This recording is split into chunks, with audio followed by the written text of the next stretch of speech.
Hello there friends, it's your boy here with another episode of All the Mods.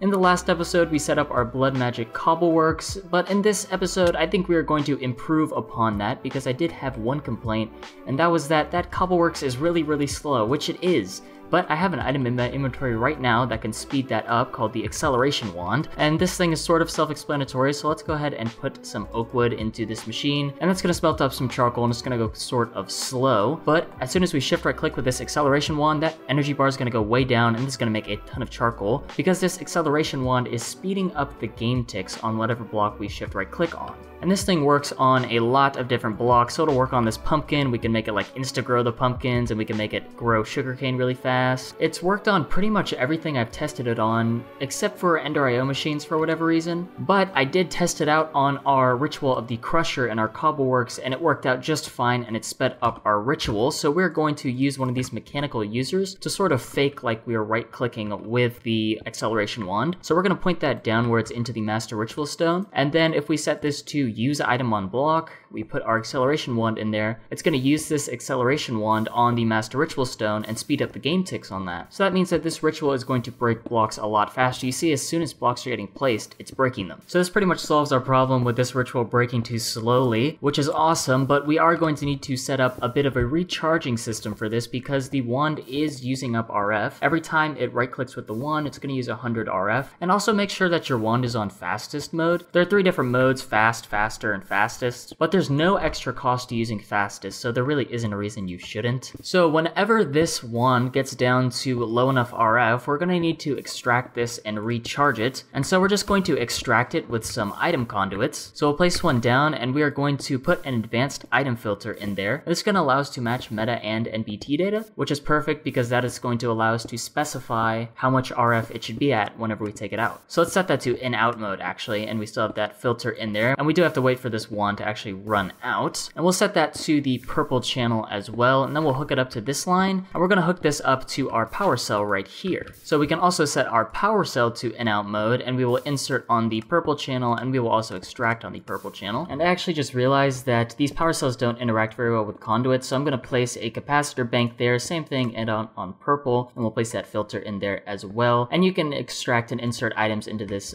more easily. But our wand is now at 400 out of 64,000 energy, and that seems to be the lowest it'll go in the mechanical user. So we're going to whitelist this on this advanced item filter, and that means only when the energy gets down to 400 will that get extracted because we're matching NBT data here. And then we will just go ahead and put this into our capacitor bank, and that will fill right on up. And then on the capacitor bank we are going to want to filter this full wand on the extraction, and we'll set that to always active as well. So now that wand, whenever it gets low on charge, it'll automatically fill right back up, and that means that our ritual will always be working super fast. So no longer is this ritual only breaking one block, which is so much nicer. We can actually get 2 items at once instead of having to wait forever.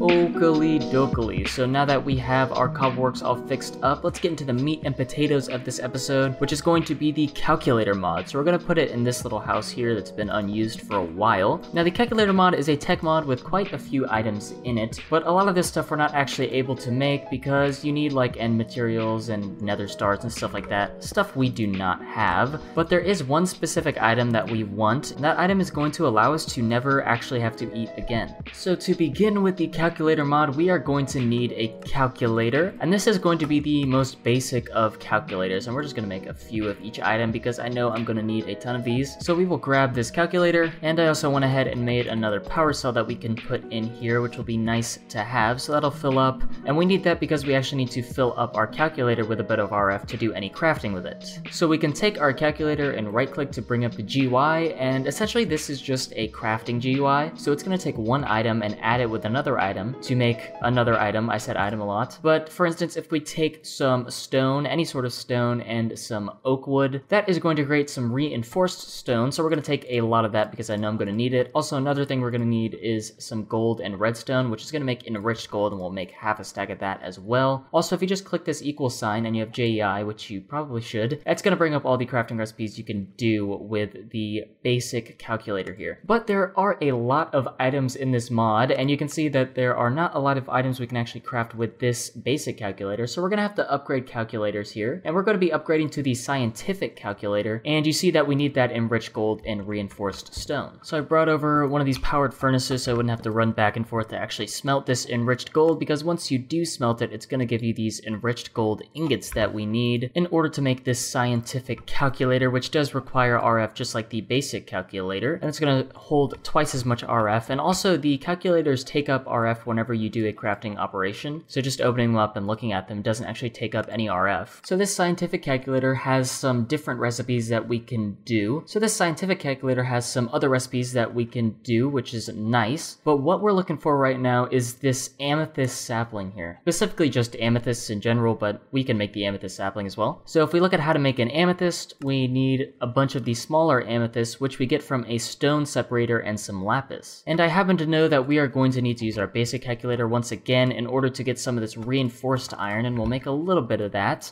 And then to get the stone separator, we're going to need some of these power cubes, which will hold power just like a power cell or whatever else, but we are just going to use them for this stone separator for now. So we'll grab that and we will hook this up to our RF line because it will take a bit of RF. So just like in JEI, we're going to put some lapis into our stone separator, and that is going to very slowly separate that into one small amethyst and one amethyst shard. And with these small amethyst shards here, you can actually combine 9 of these together in order to make another one of those small amethysts, which is sort of useful. But if we combine all these together, we get one of these large amethysts. And I actually regret making that small amethyst because we need more of these amethyst shards in order to get the hunger module, which we're trying to make. But we're also going to need one of these redstone ingots, as well as a golden apple, and once we combine all those together, we get a hunger module. And then, like I was saying before, we can go ahead and combine a sapling and an amethyst to get an amethyst sapling. So we can come outside and plant down our amethyst sapling, and then we can just grow it like any other tree with a bit of bone meal. That's going to grow, and these leaves with these little dots on it are going to start appearing as well over time. So what we can do with this amethyst tree is we can take this hunger module, which is the item that's going to allow us to never have to eat again, and we can right click wherever these little dots pop up on the leaves, and once we right click with that, it's going to give us 1 hunger point. So now that we have 1 hunger point, if we shift right click with our hunger module,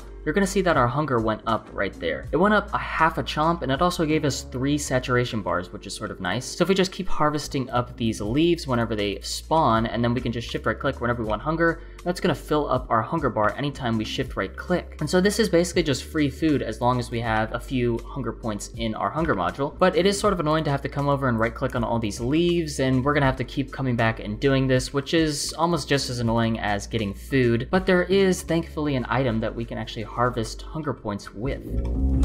And that item is going to be the stone assimilator, but first we need to actually make a sickle, which we need a reinforced shovel and a reinforced axe for, and our basic calculator will add those together just fine to give us a sickle. Then we're also going to need another stone separator, and we should have enough to make the stone assimilator. So the stone assimilator, if we place it at the base of the tree, and it does have to be at the base of a tree, you're going to see those dots start disappearing on our leaves, and that's because this stone assimilator is automatically harvesting those hunger points from the leaves, and all we have to do is put our hunger module in and it'll suck those right up. So we can leave this to, do its thing, come back, refill our hunger module, and we'll be on our way. So that's really, really awesome and convenient, and that sort of solves our hunger problem, but the thing is this can get a lot better and even more convenient. If we look at our stone assimilator, you can also see that there are health points. So not only is there an item that will feed us, but there is also an item that will heal us using health points in a similar manner. And you may have guessed it, that item is actually going to be the health module, but in order to get the health module, we are going to need to do an upgrade of our calculator. We're going to need to go up to the atomic calculator here. And in order to get it, we are going to need an algorithm separator. So we need 4 blocks of reinforced iron, 2 power cubes, and 2 more stone separators, and that'll give us the algorithm separator. And of course, this we also need to hook up to some power, so we'll set that down.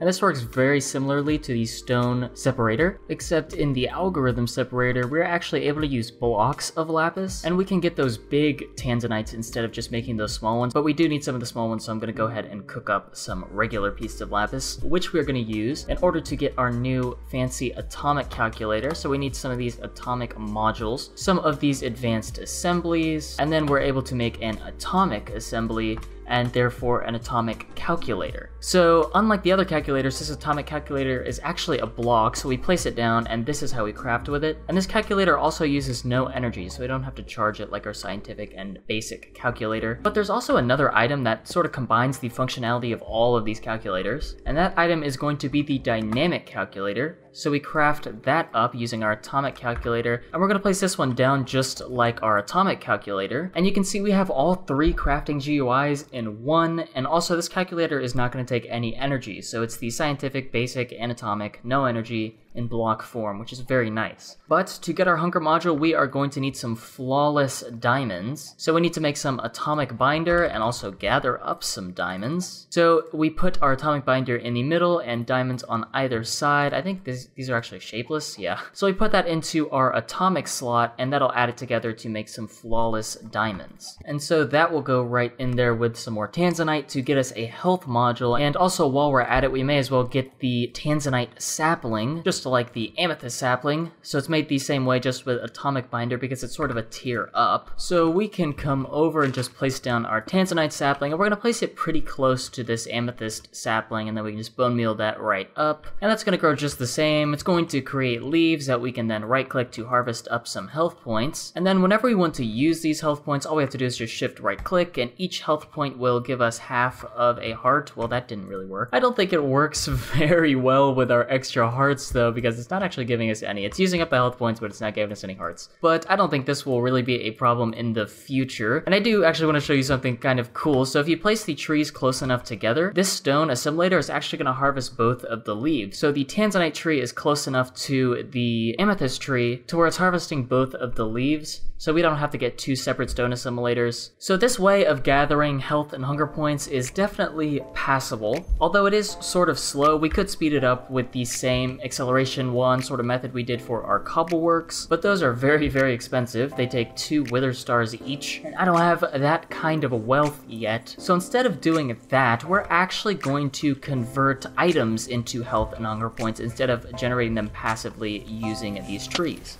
So we will use those redstone ingots in order to make the hunger processor, and we're going to use some flawless diamonds, which I don't have, in order to make the health processor. And so we're going to place these into the wall here. We will do the health and hunger. So each of these blocks, as I said, is going to take items and convert them into their respective points. So the health processor has a few certain recipes that it takes. There are a bunch of different options, and each gives health points based on their rarity. And the hunger processor is going to take any food item and just give us hunger points based on how much nutrition that gives us. So these berries only give us 1/2 of a hunger chomp, so that's only going to give us 1 health point. But these french fries give us 5 health chomps, so that's going to give us 10 hunger points whenever we put it in there. And then of course we can just put that in and it'll suck those right up. Also you can drain your modules if you need to, but I don't need to do that. So let's go ahead and just throw in our french fries because we're not really using those anymore, and we can suck those right up. And then I'll just go ahead and throw some bones into this health processor, may as well, and we will suck those right up. So that's pretty nice, but I think I would like a way of combining the functionality of the health and the hunger modules. But I think it would be nice if we were able to combine the functionality of both the health and hunger modules, so we didn't have to carry around 2 things at once. And we could also get some extra conveniences like not having to shift right click with both of our modules. So we're going to make one of these energy modules, which is sort of like a portable battery, which is pretty nice. But we're not going to use this as a battery. Instead, we're going to grab some more of these amethysts, and we're going to make another one of these hunger processors, and I always forget the flawless diamonds, another health processor, and then we'll just combine those in our atomic calculator, or our dynamic calculator, whatever, to make the nutrition module, which does exactly what I just said. So you'll see it has health and hunger points. So if we just get some more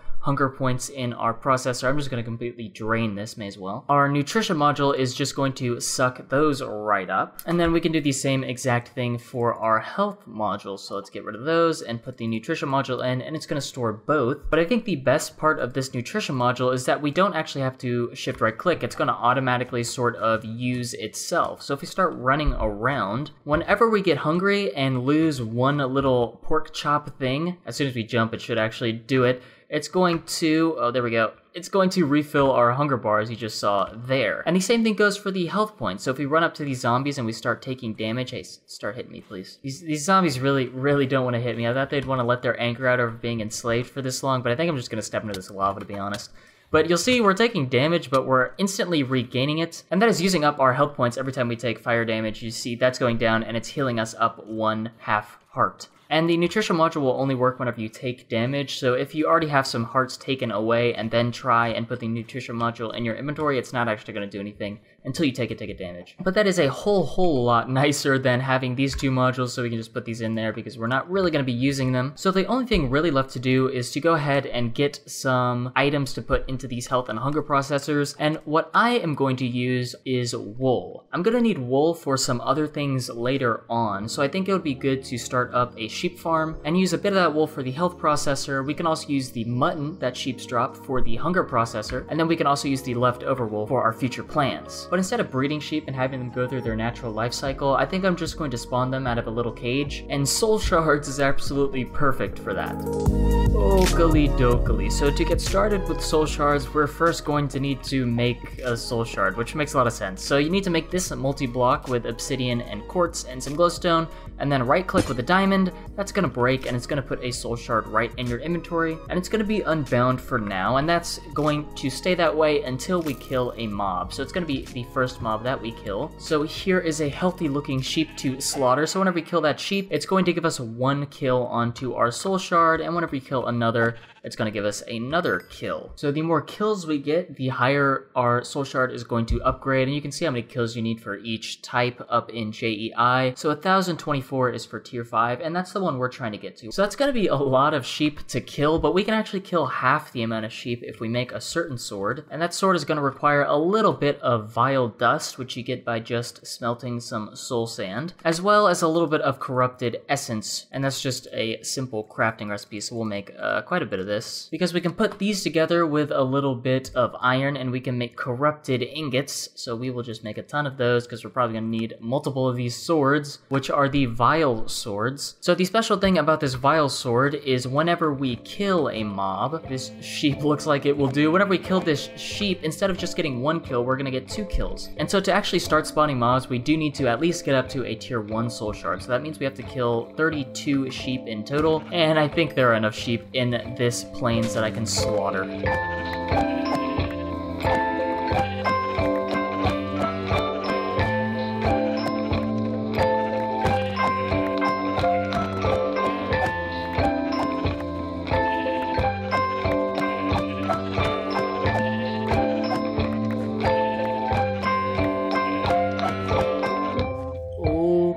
Dokely. So I filled up my soul shard to actually tier 2 because there were a lot of sheep in the area. I thought may as well. So as you upgrade tiers, the mobs are going to spawn faster and in larger numbers. There are also other benefits, like once you get past tier 2, you ignore all light levels, so hostile mobs can spawn in the daylight or whatever. And once you get all the way up to tier 5, you can actually control your soul shards with redstone. So you give it a redstone signal and it turns off. And so that's the main reason we're going to go up to tier 5 with our soul shard. But first, let's not get ahead of ourselves. We need to actually make a soul cage to put our soul shard in, and we're going to place it right down in the middle of this area, and all we have to do is just right click with our soul shard, and that's going to place it inside, and then sheep are going to spawn in. So the reason I'm putting that soul shard in there now is because I want to use this soul shard in order to get the higher tier soul shards, because there just aren't enough sheep out in the wild for me to upgrade my soul shard all the way to tier 5. So making the lower tier soul shards is going to expedite that process, and all I have to do is just stand here and whack at these sheep. So it is going to take a little bit, but it's a lot faster than looking for them in the wild.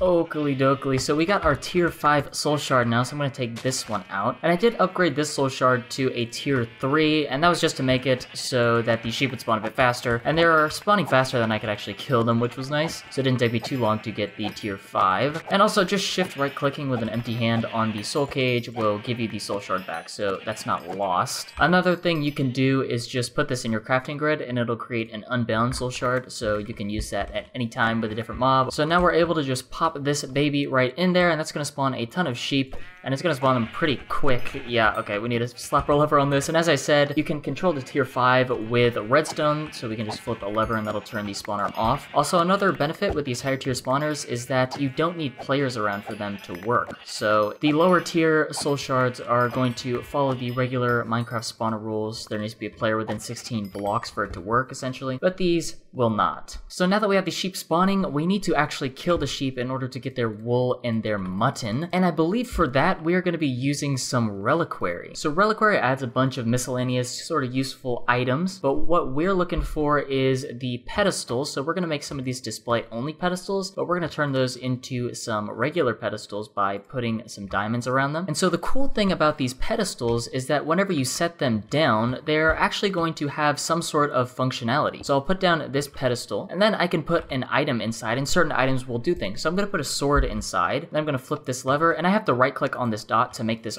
essentially always active. But you'll see that this sword is going to start hitting all the sheep in a 7x7 area around it. I need to flip this. So if we unright click this dot in the center, that's going to make it controlled by redstone. So whenever you flip this lever, that red dot will turn on because there's a redstone signal. So this pedestal is essentially just a way to kill mobs in an area, but a really cool thing is that it's going to pretend like there's a player hitting these sheep. So you see that there's XP dropping, and also all the enchantments that are on this sword are going to get used. So that sword is using sharpness, looting, and XP boost, but this sword is actually going to take damage whenever it hits a mob. So we just let some sheep go, and then if we pick up this sword now, you'll see it's a bit broken. So that's kind of annoying because if we do want enchantments on our swords, we're going to have to keep making new swords and re-enchanting them. But luckily we did actually make a sword that is completely unbreakable, and that's the bound blade. So if we put this baby in the pedestal, it is going to do the same exact thing, but it's just not going to take durability because that's just the trait of the bound blade. So all these sheep are dead, and so whenever we take this out, it's still in perfect order. No damage taken or anything like that. So I just got some enchantments in my enchanter, and we're just going to use our anvil to put on some looting,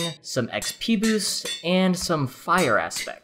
Now, XP boost and looting are pretty self-explanatory, but we're using fire aspect because whenever these sheep get killed, they're going to be killed on fire, and that means they're going to drop cooked mutton, so we don't actually have to smelt the mutton we get. So I'm going to move this pedestal down below so we don't actually have to look at it. So we set that to always active, and then we can flip this and just let our sheep spawn and then die. But you can see there's a bit of a problem. These sheep are spawning really, really fast, and our sword cannot keep up. So we're going to have to find a way to turn off the spawner when there are sheep actually in the pen and let our sword. So we are going to make an entity detector and an entity filter, both from random things, and the entity detector will do what it suggests. It's going to detect entities in the radius we select. So we want to keep all the sheep in a 7x7 area because that's where the sword's actually going to hit. So we're only going to search that 7x7 area, and the radius we don't really need that big. So then we're going to spawn some sheep and then right click with our entity filter, and that's going to save the sheep inside the entity filter. So if we want to use one of these, we have to just throw it into this slot and then set the type to custom, and that's going to use that filter. So it's only going to detect sheep. So now let's flip our lever, and this spawner is going to turn on. Then when some sheep spawn, this entity detector is going to see these sheep and turn off this spawner, and that's going to spawn no more sheep, so all the sheep will die. Once they're all dead, it turns back on, spawns some more, and then the cycle continues. So it's limiting the amount of sheep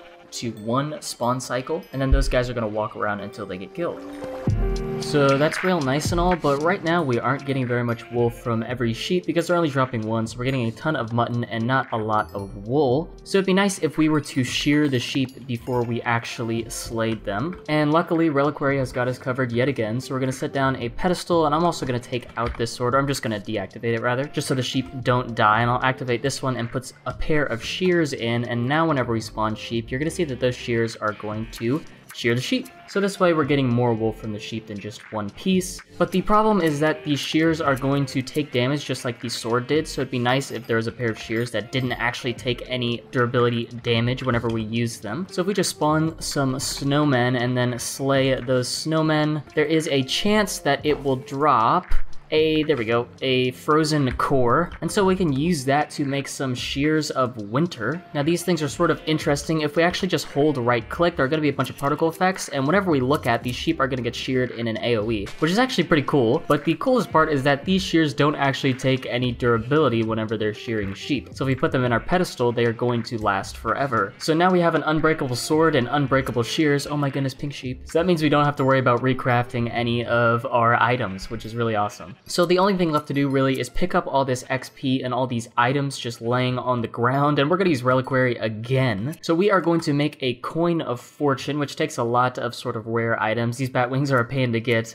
so we're going to make one of those coins of fortune, and we're also going to make a couple of ender tanks, so I'm just going to make those lime, and then finally we're going to make an experience obelisk to hold all the XP. So the coin of fortune essentially just works as a magnet. Oh my goodness, we have a lot of things, but if we just hold it in our hand and then right click, it's going to pull items into our inventory with every click, so you can see the amount of stuff going up. So we just walk around and click, but also if we hold shift right click, it is going to automatically pull all of that stuff. And also you're going to see it's going to pull the XP as well. So as you may have guessed, we can put this inside of a pedestal, and we have to make sure that this is toggled onto always active mode and not this just right click mode. So we can set down another pedestal, and then we can put our coin in and turn that to always active. And in order for this to actually start sucking items, we are going to need some sort of adjacent inventory. Any sort of inventory will work, so I'm going to place down that chest. And now whenever we turn this on, once these sheep die, their items are going to get picked right up and put into that chest down there, but you'll see the XP is not actually going in there, and that's because we need some sort of adjacent tank in order to store the XP. So we're going to put that XP into this ender tank, and you'll see as soon as we set that down, that got filled up with some liquid XP because it picked it up from the ground right up there. So now if we turn on our spawner, that is going to keep spawning sheep and picking up all their XP and their wool and mutton and whatnot. And so now all we have to do is just extract it out of this chest into our refined storage system, and we could just set this modular storage directly next to this pedestal and it would output right into our refined storage system, but I do want to filter what goes in there. So on this insert we're going to filter this, and that's going to be filtered to only wool, solidified experience, and cooked mutton, and then everything else will go into this trash can, and we're going to insert on priority -1, so it always tries to go into this modular storage that's linked up to our refined storage system input. And we're only taking white wool to sort of simplify our storage. We don't want all those different types of wool that we're going to get.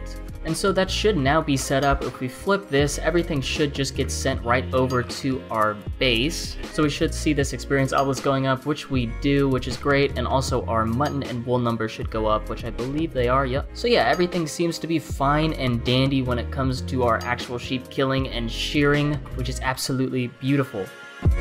Oakley dokley. So really the only thing left to do is to take care of the charging of our actual nutrition module. Now we could just come over and put our module in and charge it up and put it in the other one, but that's sort of annoying. I want to be able to just put it into this slot right here and it just automatically get put into the hunger processor after it's gotten enough points. So that is what we are going to set up. I've cleared out some space and this is all going to be covered up eventually, so it hopefully won't look so bad. But first let's actually get some items into these processors. So we'll just set up a couple of exporters, and each of these are going to be set up as work only with redstone signal, and then we just have to whitelist whatever item we want in there. Actually, mutton is going to go into the hunger processor and then wool into the health processor, and these exporters are going to get a redstone signal from these inventory checkers here.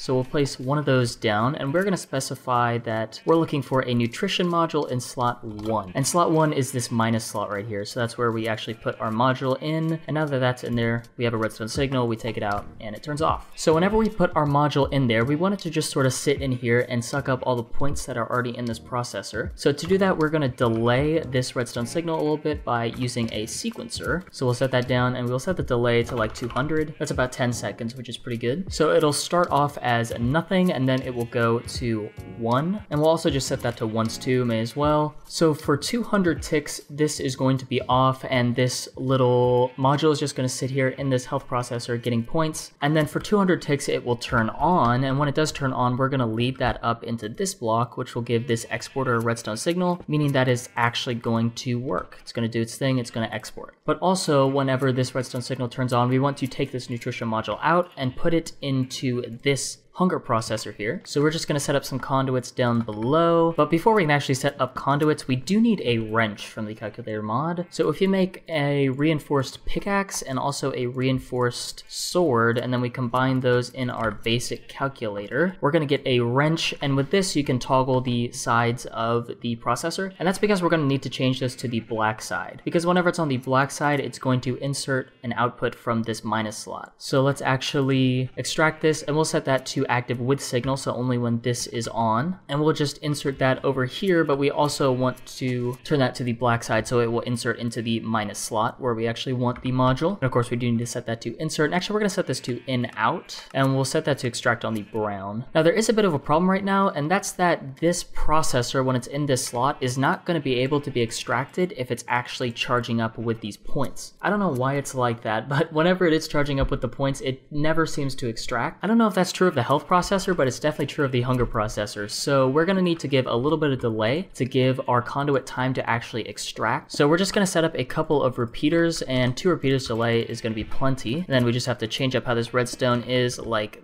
that. And also we're gonna need to run this redstone signal down here as well. So we're actually gonna change that to a half slab, and that's gonna make it so this redstone signal still goes up into these repeaters, but also can go downwards right into that block, which leads up into this conduit. And then we're gonna do the exact same thing for the hunger processor. Our sequencer is gonna be set up a little bit differently. We're still gonna have a delay of 200, but we're gonna give it 2 empty slots and then 1 full slot. And that's because this mutton is gonna give us twice the amount of points that this health is, and so it needs twice the amount of time to actually suck it all up. So that should actually be everything set up. We do need to hook up these cables over here though. So now let's actually see what this is going to do. Hopefully this works. Let's also get some speed upgrades I already made for our exporters, because right now they're working pretty slow, but we'll give each of these 4 exporters, which is actually like the perfect speed. And then we're gonna set down a chest, and that's already configured up to insert onto the brown, I believe. So whenever this is done charging, it's just gonna go into this chest. So let's see what this actually does. If we put our nutrition module into this slot, I already have some points in there, so that is gonna charge up. And after 10 seconds, that sequencer is gonna give off a redstone signal, and that's going to extract our module and put it into this hunger processor. And now that's charging up, and also since that redstone signal is on, our exporter is exporting into this health processor, and it's gonna give us about, oh, that was perfect 600. But it's gonna give us about 600 health points every time, and this is gonna do pretty much the same thing. So after 20 seconds here, it's going to extract, and that's gonna go into this chest, and then it's also going to start putting mutton into our processor. So yeah, it'll automatically charge it up whenever we need it, which is perfect. Now the only thing left to do is actually make this a bit prettier. So we're gonna use some chisels and bits, and we're going to set that to plain mode, and we should be able to just place that directly onto this exporter here. Yeah, and so we'll just fill that up to make it look like a normal block. Same thing here. And then we'll just finish that off with some conduit facades, and of course I'm gonna have to go back behind and make that a lot prettier out here because this is terrible. So everything is working all fine and dandy. The last thing I'm going to do is just set up a little system to turn off the spawner once we have enough items in our refined storage system, and I'm just going to do that with a couple detectors and a logic gate. Pretty easy stuff. But as I'm doing that, I would like to apologize for like not making videos ever. Recently I haven't been feeling very motivated, and also school has really been in the way of everything. But I did just get done with my first semester, and next semester is going to be a lot easier, a lot less to do. But I don't think I'm gonna see you guys before the holiday season is over, so happy holidays to everyone. Stay safe, spend it well with people you love. But anyways, thank you guys so much for watching my videos. If you made it this far, you're a champion, and I will see you all next time. Goodbye.